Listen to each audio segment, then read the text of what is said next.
order to create a finite universe, though, down in the green, yeah? Hashem has to do something to his light. And what he does to his light is he conceals it. He takes his infinite light and he conceals it, and thereby creates a universe. And the universe, as opposed to the scenario up here where it's all good godly light, the universe is a combination of light and dark. After the light goes through the filtering process, it creates a situation here on Earth where there's light and dark. It's not all any longer just light. It starts with light, it gets concealed, and it comes out in the universe as a light and dark universe. Everything in the universe is a combination of light and dark. Inside us, every nanoparticle, all because of what's called the tzimtzuf, the Hebrew word for concealment of the infinite light.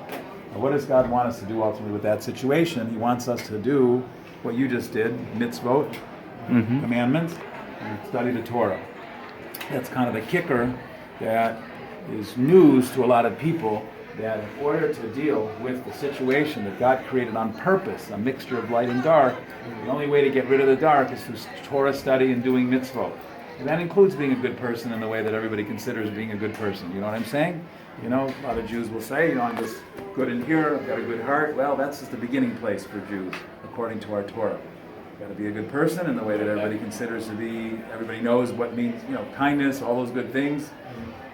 But Torah and mitzvahs, beyond that, are also very important. And actually, being a kind person is actually one of the commandments from our Torah. You shall love your fellow Jew as yourself, as we say. Okay, now, the end result of the whole process of Jews doing mitzvahs in a world that's light and dark is that we eventually get rid of all the dark. It gets transformed to light. It gets pushed away, combination, depending on how you're doing your job. Transformation of dark to light is a very high level, and pushing away darkness is also part of the whole scenario. Eventually, the dark goes away. From our good behavior and our work, the dark goes away completely. The Or Ein Sof comes through the tzimtzum in such a way that the material realm is now infused with light. Before we had just light, no materiality up here. Tzimtzum created a situation of materiality. Now we have that situation I said before, light and dark. Through the service of the Jewish people and non-Jews, because they also have their own mitzvahs. Actually, from the Torah, there's 7 mitzvahs, commandments that the non-Jews are supposed to do. We eventually create a situation where we have no more darkness. We get to remain as a universe and have only light. That's the Messianic era. That's Mashiach.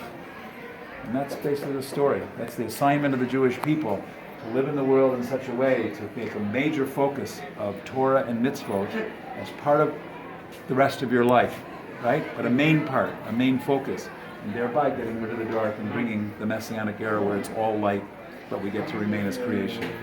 I give you about the 2-minute version. Excellent.